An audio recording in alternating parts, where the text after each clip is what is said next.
Hello students. तो hydrostatics में हमने अभी तक प्रेशर के बारे में पढ़ा और गेज प्रेशर के बारे में पढ़ा कि दो पॉइंट्स के बीच में विद इन द फ्लूइड और लिक्विड दो पॉइंट्स के बीच में कितना प्रेशर डिफरेंस होता है। तो इसे हम एक बार और देख लेते हैं कि सपोज किसी लिक्विड के इनसाइड ये दो पॉइंट्स हैं, ये कोई टैंक है या कोई भी आपका शेप हो सकता है, कंटेनर है ये। तो हमने यहाँ दो पॉइंट कंसीडर किया, this is first point and this is second point.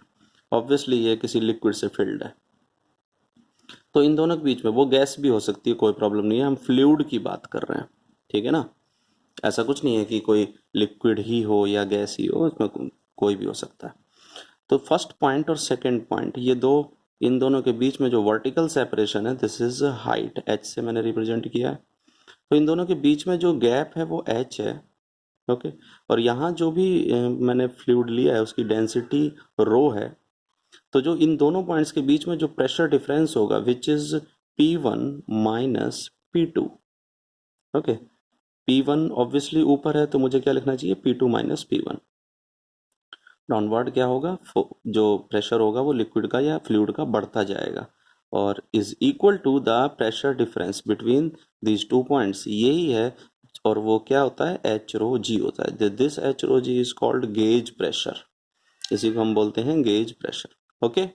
ये हमने पढ़ लिया था यहाँ तक का, ठीक है। तो यहाँ से ये जो एच रो जी है, it is also h rho g, it is also pressure. देख लेते हैं कैसे, दिस इज हाइट एच, तो ये मीटर में होगा, इनटू डेंसिटी है तो kilogram per metric cube, density की यूनिट होगी, into acceleration due to gravity, metre per second square. तो आप कैंसिल करो तो यहाँ नीचे दो पावर रह जाएगी, ये मीटर कैंसिल हो जाएगा और यहाँ से मीटर कैंसिल होगा तो सिंगल पावर रह जाएगी। So it is kg metre inverse second minus two. So it's dimensional formula is m1 l minus one T minus to.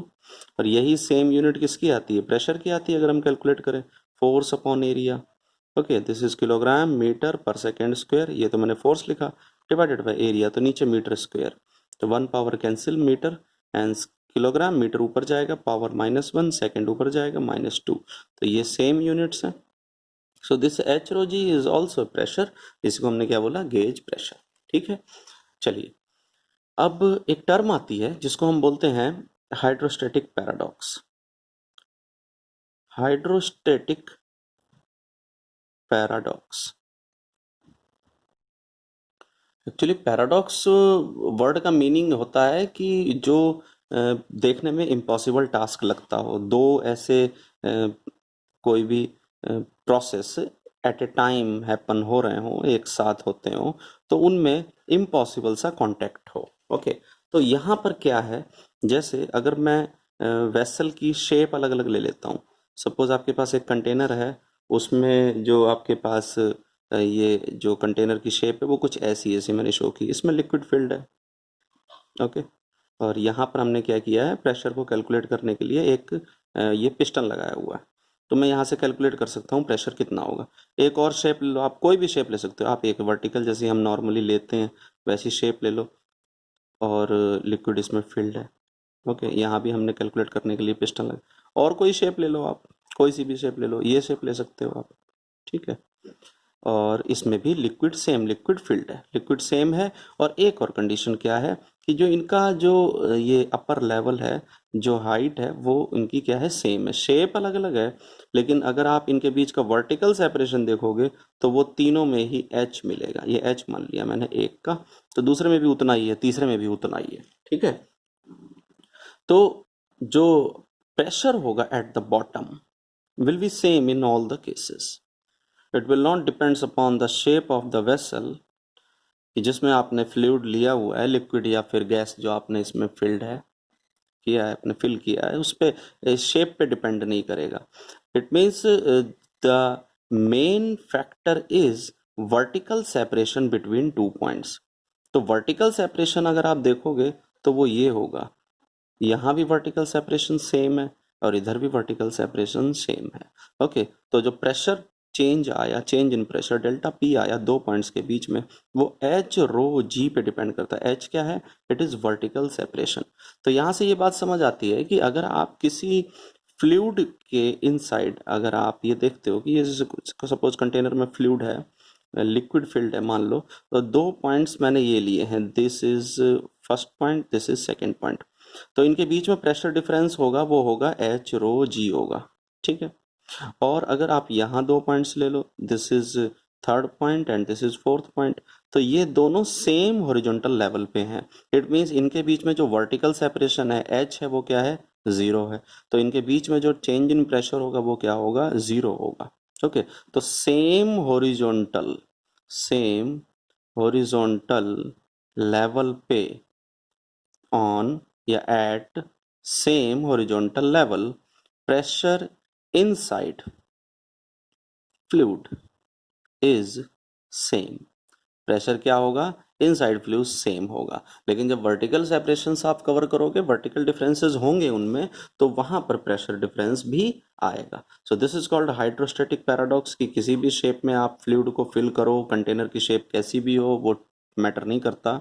Matter क्या करता है कि कितनी हाइट तक उस फ्लूइड को आपने फिल किया हुआ है। मतलब ये हाइट, वर्टिकल सेपरेशन मैटर करता है, ना कि उसका जो वेसल का शेप है वो मैटर करता है। ओके, तो इन बातों के बाद अपना जो सबसे इम्पोर्टेंट और जो मेन जो टॉपिक है हम फ्लूइड में पढ़ने जा रहे हैं, दैट इज, जो आपने पहले भी सुना होगा, it is pascal law. Okay, so what is pascal law? क्या है पास्कल लॉ? पास्कल लॉ ये कहता है, देखो, कि किसी भी कंटेनर, मान लो कंटेनर ले लिया, या आप कहीं भी कोई भी आप रिजर्वायर ले सकते हो फ्लूइड का, जैसे हम लिक्विड का ले रहे हैं यहाँ पर, ठीक है। तो हर पॉइंट पर मीन्स आपने क्या किया, इसके ऊपर एक पिस्टन लगा दिया। सपोज अंदर आपका लिक्विड फील्ड है, ठीक है, लिक्विड भरा हुआ है, आपने यहाँ पर एक पिस्टन लगा दिया। पिस्टन का मतलब समझते हो, हमने कल भी इसको समझा था। सपोज ये आपका ये जो कंटेनर है, ये आपका सिलेंड्रिकल फॉर्म में है, तो उसी क्रॉस सेक्शनल एरिया का एक आपने डिस्क लगाया हुआ है उसके ऊपर टॉप में, जो क्या करता है, ऊपर नीचे मूव कर सकता है। वो मानते ये हैं कि ये सरफेसेज आपके फ्रिक्शन लेस होने चाहिए, कि थोड़ा भी प्रेशर का चेंज हो तो ये पिस्टन अपवर्ड और डाउनवर्ड मूव कर सके। ओके, तो इस तरह का हमने ये होता है पिस्टन। तो ये इसका एक हैंडल मान लो, और ये आपका क्या है? ये पिस्टन है, ये इस कंटेनर में फिट है या सिलेंडर में फिट है, और ये आपका अंदर क्या है? लिक्विड है। तो जो भी प्रेशर में चेंज आएगा, कैसे चेंज आएगा? मान लो आपने ऊपर से इसको क्या किया, कोई फोर्स अप्लाई किया। ओके, जैसे ही आपने इसमें एफ फोर्स अप्लाई किया, तो ये डाउनवर्ड डायरेक्शन में मूव करेगा, ये यहाँ आ जाएगा।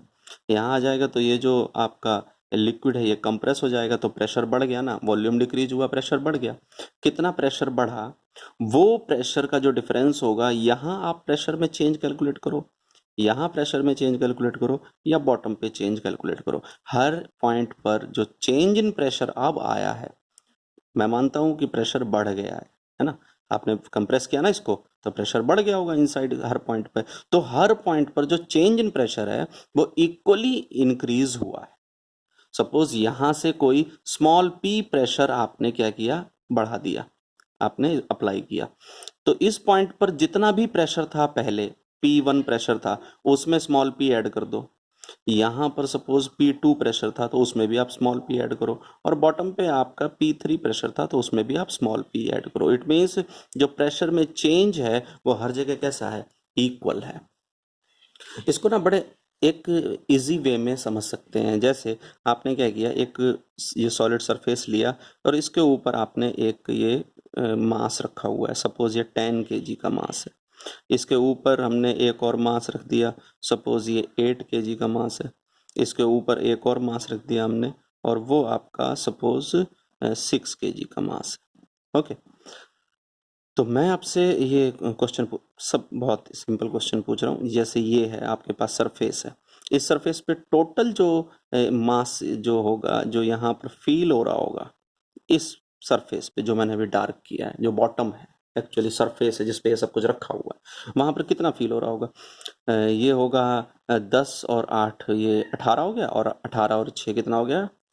24। तो ये 24 kg यहाँ फील हो रहा होगा, ठीक है, एक्चुअली वेट की टर्म्स में फील हो रहा होगा, मैं मास को कैलकुलेट कर रहा हूँ, ओनली मास। तो यहाँ पर 24 kg फील हो रहा होगा। अच्छा, यहाँ पर कितना हो रहा होगा, यहाँ पर इन दोनों की वजह से हो रहा होगा, तो 8 + 6 14, तो इस सरफेस पे 14 फील हो रहा होगा, और इस सरफेस पे कितना फील हो रहा होगा, ओनली 6 फील हो रहा होगा, क्योंकि उसके ऊपर 6 किलो रखा हुआ है, ठीक है। तो मैंने लिखा यहाँ इस सरफेस पे फील हो रहा है टोटल 24 kg, और यहाँ इस सरफेस पे फील हो रहा है इट इज 14 kg, और यहाँ इस सरफेस पे फील हो रहा है इट इज 6 kg, ठीक है।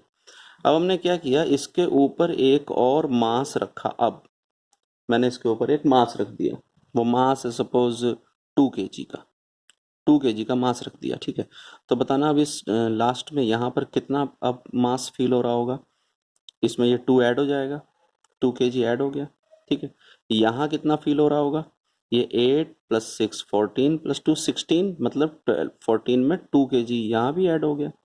अच्छा, यहाँ कितना फील हो रहा होगा, 6 में क्या ऐड हो गया, 2 kg ऐड हो गया, प्लस 2 kg। तो जो चेंज है सभी में, जो इंक्रीमेंट आया वो क्या आया, इक्वल आया। यही है पास्कल लॉ फ्लूइड में। ऐसा नहीं होता फ्लूइड में, लेकिन इससे हम रिजेंबल कर सकते हैं ना, यही होता है पास्कल लॉ। क्या, जितना ऊपर से आपने प्रेशर में चेंज दिया, मीन्स अपर सरफेस पे यहाँ पर जितना प्रेशर में चेंज आया, आपने इसको कंप्रेस किया तो प्रेशर में चेंज आया, जितना प्रेशर में चेंज आया हर पॉइंट पर उतना ही चेंज जो होगा वो हर पॉइंट पर इक्वली डिस्ट्रीब्यूट होगा। ऐसा नहीं होगा कि नीचे तक प्रेशर नहीं पहुंचेगा या ऊपर ऊपर पहुंच के ही रह गया, यहाँ कंप्रेस किया तो इन पॉइंट्स पे तो प्रेशर आपका बढ़ गया लेकिन यहाँ तक नहीं पहुंचा, नहीं, ऐसा नहीं होगा, वो हर जगह होगा। इसको आप ऐसे भी समझ सकते हो, देखो हमने क्या किया, एक ये है आपके पास कोई कंटेनर है और इसमें एक ये होल है, ठीक है, इसमें आपका लिक्विड फिल्ड है, वाटर मान लो, वाटर फिल्ड, और ये अभी तक आपका ये क्लोज है, ये होल है, ये क्लोज है।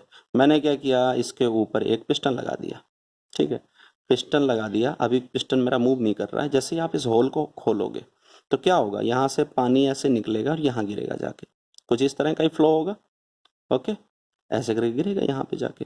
अब आपने क्या किया, इसको पिस्टन को डाउनवर्ड डायरेक्शन में मूव किया, कोई फोर्स लगाया इस एरिया पे, मतलब आपने कोई प्रेशर अप्लाई किया which is equal to force upon area, और ये कंप्रेस हुआ, कंप्रेस हुआ तो क्या होगा, यहाँ क्या फील होगा, यहाँ फील होगा ये लिक्विड की जो आपके पास ये जो स्ट्रीम है ना, ये दूर जाके गिरेगी। अब ये पानी आपका ज़्यादा दूर गिरेगा जाके, क्योंकि अब ये हाई प्रेशर पे है, पहले ये लो प्रेशर पे था तो यहाँ गिर रहा था, अब आपने ऊपर से प्रेशर बढ़ाया तो देखो यहाँ आपने प्रेशर बढ़ाया सरफेस पे बिल्कुल टॉप पे, और यहाँ जो बिल्कुल बॉटम के पास होल है वहां भी प्रेशर फील हुआ, okay.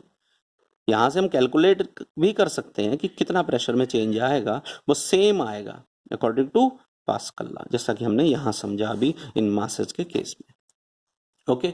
So this is pascal law कि जो चेंज इन प्रेशर है वो हर जगह क्या होगा, इक्वली डिस्ट्रीब्यूटेड होगा। तो डेफिनेशन क्या है, it states that the increase in pressure at one point of the enclosed liquid in equilibrium. देखो पहले हमने इक्विलिब्रियम में इसको क्या किया, लिक्विड को लिया, एनक्लोज्ड है, बंद है, ऊपर से हमने ये पिस्टन लगाया हुआ है, ठीक है। तो जो इंक्रीज इन प्रेशर आया किसी भी पॉइंट पर, इस पॉइंट पर आया, यहाँ से यहाँ तक आया, तो सबसे ऊपर वाले पॉइंट पर प्रेशर का चेंज आया, इंक्रीज आया, बढ़ गया प्रेशर। तो क्या कहता है कि पास्कल लॉ क्या कहता है, enclosed equilibrium of rest is transmitted equally to all other points of the liquid, मतलब जो इक्वली ट्रांसमिट होगा ऑल अदर पॉइंट्स पे, जितने भी पॉइंट्स हैं और लिक्विड के इनसाइड, यहाँ यहाँ यहाँ आप कोई भी पॉइंट कंसीडर कर लो, वहाँ हर जगह जो चेंज इन प्रेशर है या इंक्रीज इन प्रेशर है वो इक्वली क्या होगा, डिस्ट्रीब्यूटेड होगा, ठीक है। और तो और यहाँ इन वॉल्स पे भी होगा, देखो ये वॉल में ही तो था होल, तो ये प्रेशर वॉल पे भी इक्वली डिस्ट्रीब्यूट हुआ, तो वॉल्स पे भी इक्वली डिस्ट्रीब्यूट होगा, मींस कंटेनर की वॉल्स पे भी इक्वली डिस्ट्रीब्यूटेड होगा, और लिक्विड के इनसाइड भी हर पॉइंट पर इक्वली डिस्ट्रीब्यूटेड होगा जितना प्रेशर में चेंज आएगा। This is pascal law, okay. तो बच्चों पास्कल लॉ की जो एप्लीकेशन है वो बहुत इंपॉर्टेंट है। दो एप्लीकेशन हम पढ़ते हैं पास्कल लॉ की, तो दो एप्लीकेशन में पहली है आपकी hydraulic lift, hydraulic lift, and second is hydraulic brakes, okay. तो सबसे पहले हम देखते हैं हाइड्रोलिक लिफ्ट क्या होती है और उसके बाद हम हाइड्रोलिक ब्रेक्स देखेंगे। तो बच्चों ये है आपके पास हाइड्रोलिक लिफ्ट, जो मैंने यहाँ शो की है, रफ डायग्राम शो किया हुआ है। देखो क्या है, यहाँ पर एक ये पिस्टन लगा हुआ है, ये आपका क्या है, लिक्विड फिल्ड है, वाटर है। अच्छा, लिक्विड के लिए कंडीशन क्या होनी चाहिए, it must be incompressible. Incompressible का मतलब क्या होता है, इनकम्प्रेसिबल का मतलब ये है कि जब आप उसको कंप्रेस करो तो वो आप अपना जो शेप है वो चेंज ना, शेप का मतलब क्या कह रहा हूँ मैं, कि वो कंप्रेस ना हो जाए। मीन्स ऐसा ना हो कि आपने इसको यहाँ से कंप्रेस किया और ये मॉलिक्यूल्स पास पास आ जाएं। अगर ऐसा होगा तो जो नेक्स्ट मॉलिक्यूल है उस तक वो प्रेशर फील नहीं होगा, क्योंकि ये पहले दो मॉलिक्यूल, ये तीन है, चार है, पांच, आपने इसको प्रेशराइज किया, ठीक है, फोर्स लगाया इस पर्टिकुलर एरिया पे और ये इसके पास आ गया। ओके, तो ये जब पास आकर ये मूव कर गया यहाँ से और ये जो लिक्विड है इसने अपने इंटरमोलिकुलर सेपरेशंस चेंज कर लिए, तो ये वाले जो मॉलिक्यूल्स हैं इन तक कोई प्रेशर नहीं पहुंचेगा। प्रेशर कब पहुंचेगा, जब आपके पास ये जो मॉलिक्यूल्स हैं इसको आपने कंप्रेस किया, ये आगे गया, इसने इसको हिट किया, ये आगे गया, इसने इसको हिट किया, हिट किया, हिट किया, मीन्स ये वाले तक भी उतना ही प्रेशर फील हुआ। तो ऐसे लिक्विड को हम कहते हैं इनकम्प्रेसिबल, जो कंप्रेस ना हो जाए। तो आप water almost almost 99% incompressible liquid है, ठीक है, तो हम उसको इजीली यूज कर सकते हैं। हमने क्या किया यहाँ पे देखो, ये एक पिस्टन लगा हुआ है, इधर एक आपने साफ देख रहे होगे, यहाँ पर अगर मैं लिखता हूँ इसका क्रॉस सेक्शनल एरिया ए, तो ऑब्वियसली ये कैपिटल ए होगा, क्योंकि ये जो आपके पास है ये बड़ा एरिया है, ठीक है। प्रेशर हर जगह क्या होगा, जो चेंज इन प्रेशर होगा वो इक्वली डिस्ट्रीब्यूटेड होगा अकॉर्डिंग टू पास्कल लॉ, ठीक है, यही तो है पास्कल लॉ, तो इक्वली डिस्ट्रीब्यूटेड होगा। तो हमने इसको कैसे एज ए हाइड्रोलिक लिफ्ट मतलब एप्लीकेशन की तरह यूज करना है, तो क्या करते हैं हम, यहाँ ऊपर से एक स्मॉल एफ थोड़ा सा फोर्स लगाया। आप चाहते क्या हो, मैं आपको एक एग्जांपल देता हूँ, मैं अपने वजन से और अपनी गाड़ी को लिफ्ट करना चाहता हूँ, ठीक है, मतलब जो वेट ऑफ मैन है, वेट ऑफ मैन से मैं वेट ऑफ ए कार, इसे मतलब कि इसको मैं लिफ्ट, कार को लिफ्ट करना चाहता हूँ। क्या ये वैसे प्रैक्टिकली सोचें तो पॉसिबल है क्या, नहीं है पॉसिबल। आप एक बैलेंस में एक तरफ आप खड़े हो जाओ, दूसरी तरफ आप अपनी कार खड़ी कर दो, तो क्या वो दोनों बैलेंस हो पाएंगे, कभी भी नहीं हो पाएंगे, क्योंकि कार ऑलमोस्ट 2000 kg के अराउंड होती है और हमारा तो उसके कंपैरिजन में कुछ भी वेट नहीं है, मास नहीं है। तो इसलिए हम यहाँ हाइड्रोलिक लिफ्ट को यूज़ करते हैं, जो पास्कल ने हमें बताया कि प्रेशर इक्वली डिस्ट्रीब्यूट होगा उसका हम यूज़ करेंगे। यहाँ से क्या हुआ, ये स्मॉल एफ फोर्स आया, ठीक है, तो यहाँ स्मॉल एफ फोर्स आया, तो इधर जो प्रेशर डिफाइन करोगे वो क्या करोगे, फोर्स अपॉन एरिया।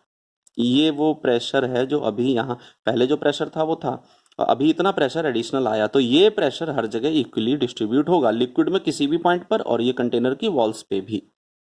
तो जब यहाँ से लिक्विड इस साइड मूव करेगा तो ऑब्वियसली ये लिक्विड इधर जाके और क्या करेगा, इस वाले पिस्टन को जो कैपिटल ए एरिया में लगा हुआ है उसको ऊपर की तरफ लिफ्ट करेगा। इसका एरिया क्या है, कैपिटल ए, ओके। तो यहाँ पर जो आपके पास जो फोर्स फील होगा वो मैंने लिखा कैपिटल एफ। मैं बताऊंगा इसको क्यों, क्योंकि मैं स्मॉल एफ से अलग लिखना चाहता हूँ, ठीक है। यहाँ कुछ और फोर्स फील होगा, तो यहाँ पर जब आप प्रेशर कैलकुलेट करोगे तो प्रेशर जो है वो इक्वली यही प्रेशर वहां पर पहुंचा है। तो यहाँ से मैं फोर्स की वैल्यू निकाल लेता हूँ, चलो, force is equal to, force क्या होता है, प्रेशर इंटू एरिया। तो प्रेशर इंटू एरिया कितना है, वहां पर कैपिटल ए है, मैं इस पॉइंट की बात कर रहा हूँ यहाँ पर। लेकिन जो प्रेशर होगा वो चेंज इन प्रेशर जो है, अभी जो कितना प्रेशर यहाँ पर फील हुआ वो यही होगा स्मॉल एफ बाय ए। तो capital F is equal to small f by a into capital A, ये हमारे पास एक वैल्यू आ जाती है। कैपिटल एफ मतलब ये फोर्स वहां फील होगा मुझे इस वाले पिस्टन पे अपवर्ड डायरेक्शन में, इधर से लिक्विड आएगा, कंप्रेस हुआ तो ऑब्वियसली इधर ऊपर की तरफ जाएगा, ठीक है।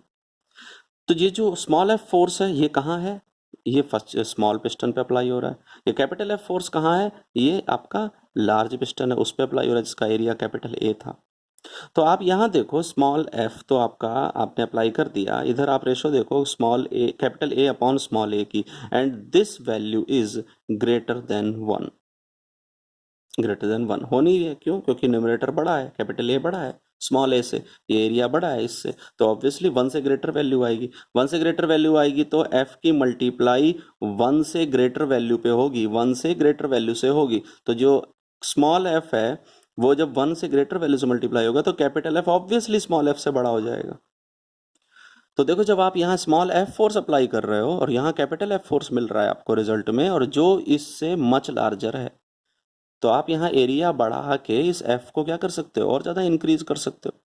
जब आप और ज़्यादा इंक्रीज कर दोगे तो यहाँ ये इधर एक जो फोर्स अप्लाई हुआ वो उतने मैग्नीट्यूड का नहीं है, और यहाँ जो फोर्स हमें कैपिटल एफ मिलेगा वो बहुत ज़्यादा मैग्नीट्यूड का मिलेगा। तो हम भारी से भारी जो ऑब्जेक्ट है, फॉर एग्जांपल योर कार, उसे भी हम क्या कर सकते हैं, लिफ्ट कर सकते हैं। This is called hydraulic lift. ये किस पे बेस्ड है, हमने ये अभी देखा किस पे बेस्ड है, ये पास्कल लॉ पे बेस्ड है, मतलब पास्कल लॉ की ये एप्लीकेशन है। सो this is hydraulic lift in important application of Pascal law. Now another application of Pascal law, और मैंने यहाँ पर एक रफ डायग्राम ड्रॉ किया है, अच्छी ड्राइंग नहीं है मेरी, आप इसको समझ सकते हो। This is hydraulic breaks, hydraulic breaks. Okay, ठीक है बच्चों।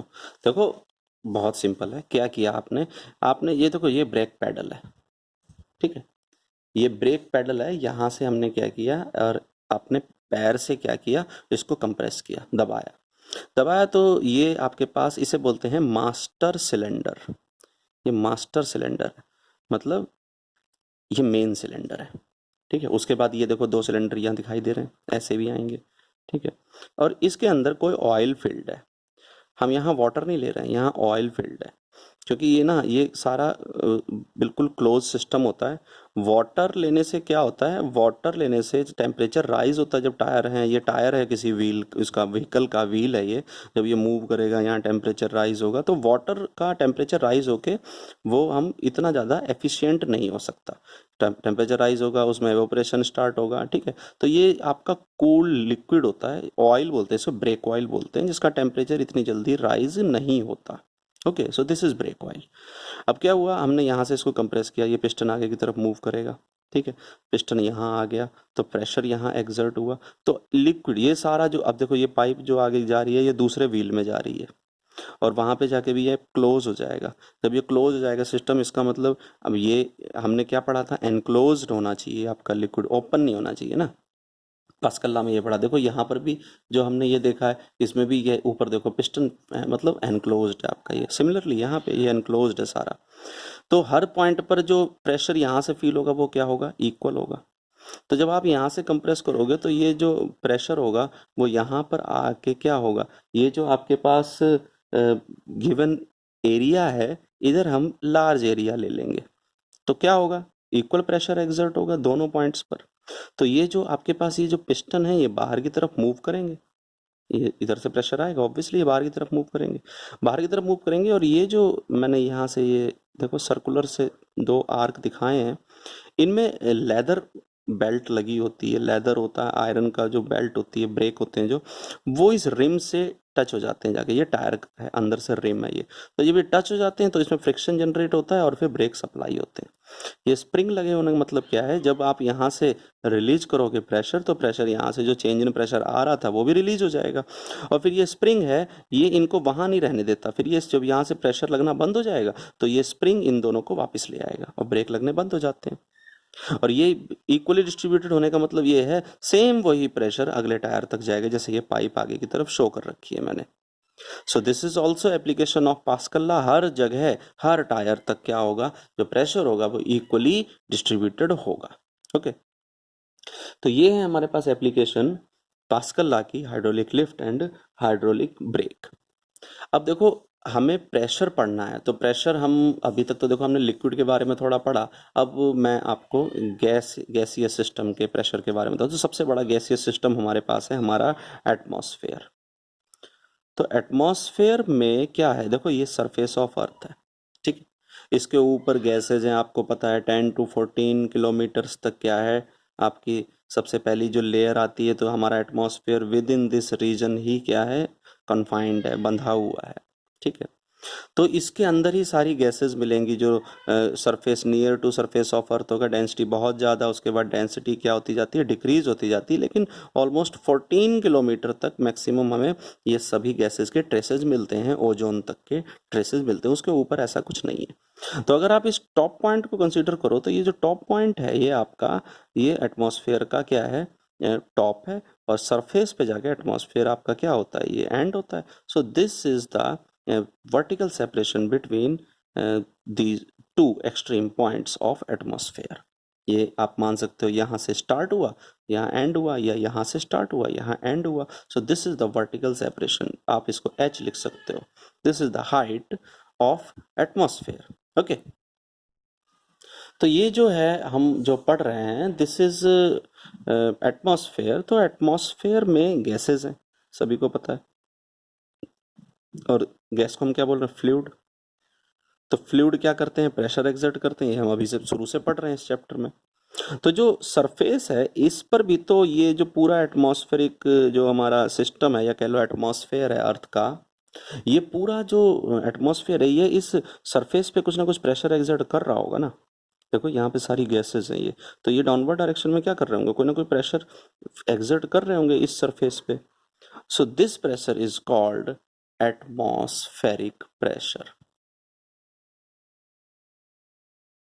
ठीक है, इसे हम कैलकुलेट भी करेंगे। वैसे मैं आपको इसकी न्यूमेरिकल वैल्यू बता दूं तो एटमॉस्फेरिक प्रेशर की जो न्यूमेरिकल वैल्यू है it is 1.013 into 10⁵ Pascal. Pascal क्या है, न्यूटन पर metre square, it is SI unit of pressure. तो this is called 1 atmospheric pressure.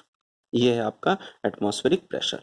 तो एटमॉस्फेयर की वजह से जो सरफेस ऑफ अर्थ पर प्रेशर जो फील होता है उसे हम क्या कहते हैं, एटमॉस्फेरिक प्रेशर कहते हैं। ओके, और ये भी क्या है, फ्लूइड के ही अंडर आता है, क्योंकि हम गैसेस भी पढ़ रहे हैं यहाँ पे, और ये सभी क्या करती हैं, इस सरफेस पे क्या करते हैं, प्रेशर अप्लाई करते हैं न्यूमेरिकली। ये इसके इक्वल होता है, मैं कैलकुलेट करके भी दिखाऊंगा आपको कि ये कैसे होता है। तो फील करो, आप कैसे फील करो, एक्सपेरिमेंट करते हैं, जब हमें पता चलेगा कि हाँ एटमॉस्फेयर में, तो एटमॉस्फेयर हमारे ऊपर कोई प्रेशर लगा भी रहा है या नहीं लगा रहा है। देखो प्रेशर कब फील होगा, जब शेप में चेंज आएगा। जैसे अगर आप किसी बॉडी पे हाई प्रेशर अप्लाई करते हो तो उसकी शेप चेंज हो जाती है, ठीक है, तभी तो पता चलेगा प्रेशर है वहां पर। अगर शेप चेंज नहीं हो रही तो प्रेशर कैसे फील होगा। तो हमने क्या किया, एक टिन बॉक्स लिया, एक टिन की, जैसे आप जो कैन वाली जो कोल्ड ड्रिंक आती हैं या फिर वो दूध आता है जो, वो हम उसकी बात कर रहे हैं, ठीक है। एक ऐसे टिन का एक आपने बॉटल ले लिया, और इसमें से आपने क्या किया, यहाँ पर एक एंड से, जैसे ये ओपन एंड है, यहाँ आपने वैक्यूम पंप लगा के और इसकी एयर को सक किया। यहाँ से जब एयर, देखो एयर इसमें जो फील्ड थी, ये खाली टिन की बात कर रहा हूँ मैं, आपकी एम्प्टी टिन है, तो इसमें जो होल है इसकी वजह से एयर, जो आसपास में एयर है वो भी इसके अंदर फिल हो गई होगी। तो जो एयर है वो भी किस प्रेशर पे है, जो यहाँ एटमॉस्फेरिक प्रेशर है सरफेस पे, उसी प्रेशर पे एयर है। बाहर भी वही प्रेशर है, इक्वल एंड अपोजिट प्रेशर है, कोई प्रॉब्लम नहीं है। लेकिन जब आपने इसके अंदर से क्या किया, एयर को निकाल दिया, तो ये अंदर जनरेट हो गया टोटल वैक्यूम। ओके, जब अंदर टोटल वैक्यूम जनरेट हो गया और बाहर से इसको कौन दबा रहा है, एटमॉस्फेयर दबा रहा है। एटमॉस्फेयर इसको क्या कर रहा है, कंप्रेस, एटमॉस्फेरिक प्रेशर है ना। तो क्या होगा, यहाँ पर जो टिन है, तो जो ये टिन है, जैसे ही इसके अंदर वैक्यूम जनरेट होगा, एयर बाहर निकलेगी, तो एटमॉस्फेयर इसको क्या करेगा, दबाने की कोशिश करेगा।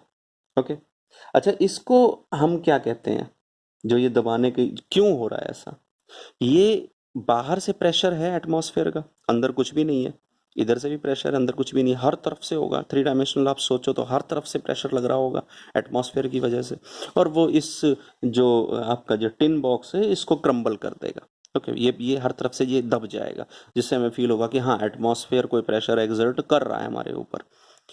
लेकिन हम उसको equal opposite, equal and opposite हम उसको क्या करते हैं, रिएक्ट करते हैं, इसीलिए वो हमें फील नहीं होता। ऐसी जगह पे फील होगा जब हम क्या करेंगे, वहां से एयर को हटा देंगे, तो हमें फील होगा कि हाँ एटमॉस्फेयर भी कोई प्रेशर एक्सर्ट करता है। ओके, तो यहाँ तक के टॉपिक्स बच्चों आपको अच्छे से करने हैं, नोट्स प्रिपेयर करने हैं, और इसके बाद हम आगे के टॉपिक्स, टॉर्सली एक्सपेरिमेंट और आगे हम चलेंगे। Okay, thank you.